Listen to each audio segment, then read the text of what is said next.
ఈరోజు ఇక్కడ వచ్చిన పాత్రికేయ మిత్రులందరికీ ధన్యవాదాలు. ఈ ప్రెస్ మీట్కి ముఖ్య కారణం ఈరోజు గౌరవనీయ ex chief minister Chandrababu Naidu గారు పెద్దలు మా మీద ఆరోపణలు చేయడం జరిగింది. చంద్రగిరి నియోజకవర్గంలో సుమారు 1,00,000 పైన దొంగోట్లున్నాయని చెప్పి పెద్దల ఆరోపణలు చేయడం జరిగింది.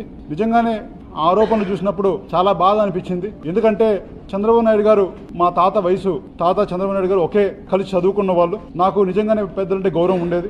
ఈరోజు నిజాలు తెలుసుకోకుండా అసత్యాలు పెద్దలు ఈ విధంగా ఆరోపణలు చేయడం నిజంగానే ఆయన వయసుకి ఇది తగింది కాదని చెప్పి నేనైతే భావిస్తున్నాను. ఎందుకంటే చంద్రగిరి నియోజకవర్గంలో మొత్తం 2019కి 2,91,427 ఓట్లు ఉండడం జరిగింది. 2024కి వచ్చేసరికి 3,08,000 ఓట్లు ఈ రోజు మొన్న డ్రాఫ్ట్ లో కూడా పబ్లిష్ చేయి రావడం జరిగింది. ఫైనల్ డ్రాఫ్ట్ లో అంటే గత 5 సంవత్సరాల్లో కేవలం 16,000 ఓట్లు మాత్రమే నమోదవడం జరిగింది. అందులో కూడా తిరుపతి రూరల్ లోనే సుమారు 10,000 పైన ఓట్లు నమోదవడం జరిగింది. దాని ముఖ్య కారణం తిరుపతికి ఎక్కువ ఉపాధి కోసం చుట్టుపక్కల ఉన్న గత 10 కాన్స్టిట్యున్సీల నుంచి జనాలు కావచ్చు, చాలా మంది కావచ్చు తిరుపతికి రావడం జరుగుతుంది. తిరుపతికి ఎవరు వచ్చినా కూడా తిరుపతిలో ఉండేది తక్కువ. ఎందుకంటే ఆ భూభాగం తిరుపతి రూరల్ అనేది 3 రెట్లు ఎక్కువ ఉంటుంది. తిరుపతి రూరల్లోనే 90% ఎక్కువ మంది ఉంటారు. అది కూడా గత 5 సంవత్సరాల్లో 160 అపార్ట్మెంట్లు, 5,200 ఇల్లు, కొత్త ఇల్లు ఒక్క తిరుపతి రూరల్లో రావడం జరిగింది.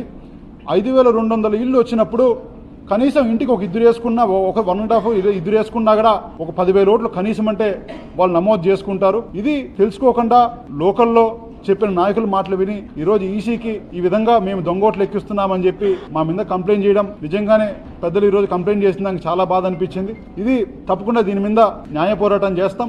అదేవిధంగా న్యాయ పోరాటాలతోనే కాకుండా తప్పకుండా ఇదే విధంగా అసత్యాలు చెప్తే మేము ఎంత దూరమైనా దీని మీద వెళ్ళి తప్పకుండా ఆమరణ నిరాదీక్షకు కూడా నేను కూర్చుంటానని తెలియజేస్తున్నాను. ముఖ్యంగా ఇంకొక ముఖ్యమైన విషయం చెప్పాలి ఏంటంటే నాన్నగారు 2019లో ఆ రోజు ఉన్న ఓటర్ లిస్ట్, ఆ రోజు గౌరవ చంద్రబాబు నాయుడు గారు ముఖ్యమంత్రిగా ఉన్నప్పుడు ఓటర్ లిస్ట్ లోనే వాళ్ళు తయారు చేసిన ఓటర్ లిస్ట్ లోనే 43,000 పైగా ఓట్లతో గెలవడం జరిగింది. ఈ రోజు గత 5 సంవత్సరాల్లో నాన్నగారు చేసిన మంచి కావచ్చు, మేము ప్రజలకున్న దగ్గరగా ఉండే సంబంధాలు కావచ్చు, గత 5 సంవత్సరాల్లో ఒక కోవిడ్ సమయంలో కావచ్చు, ఒక వరదలు వస్తాయి కావచ్చు, ఇంటింటికి మనం సహాయం చేయడం కావచ్చు, పెళ్లి కానుకలు ఇవ్వడం కావచ్చు, అంటే వ్యక్తిగతంగా చేయడం కావచ్చు, కొన్ని కోట్లు పెట్టి నియోజకవర్గాల్లో ప్రతి ఊరికి డెవలప్మెంట్ చేయడం కావచ్చు, మా జగనన్న చేసిన సంక్షేమ పథకాలు కావచ్చు, ఇవన్నీ కూడా మమ్మల్ని గెలిపిస్తాయని నేను బలమంగా విశ్వసిస్తున్నాను. అలాంటప్పుడు మాకు దొంగోట్లు ఎక్కించుకొని గెలవాల్సిన అవసరం ఏమాత్రం లేదని నేనైతే భావిస్తున్నాను. ఈ రోజు లేదు, ఈ కర్మ మాకు ఎప్పుడు పట్టదు కదా అని చెప్పి నేనైతే మీడియా మిత్రులందరికీ కూడా తెలియజేస్తున్నాను. తప్పకుండా దీని మీద ఎంత దూరమైన పోరాటం చేస్తాం. దీని మీద మా చంద్రగిరి నియోజకవర్గం ప్రజలందరితో కలిసి దీని మీద తప్పకుండా పోరాటం చేయడానికి మేము సిద్ధమవుతున్నామని తెలియజేస్తున్నాను.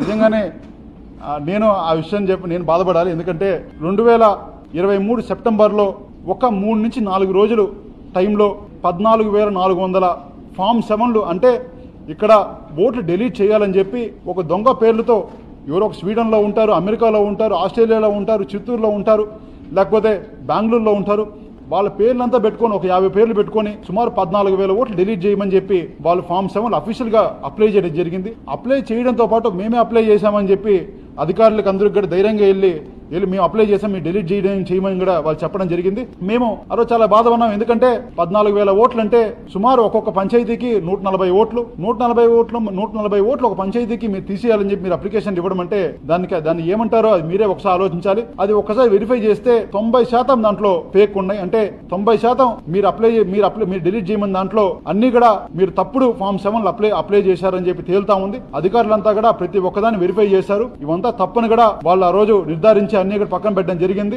దీని మీద కూడా మేము 6 మండలాల పోలీస్ స్టేషన్స్ కూడా కంప్లైంట్ ఇవ్వడం జరిగింది.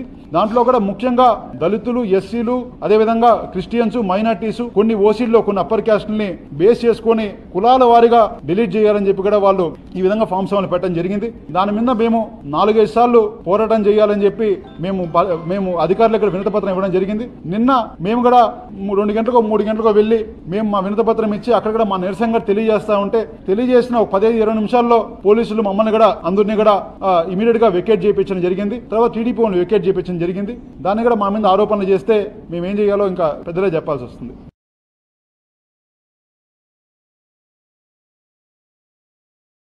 Thank you.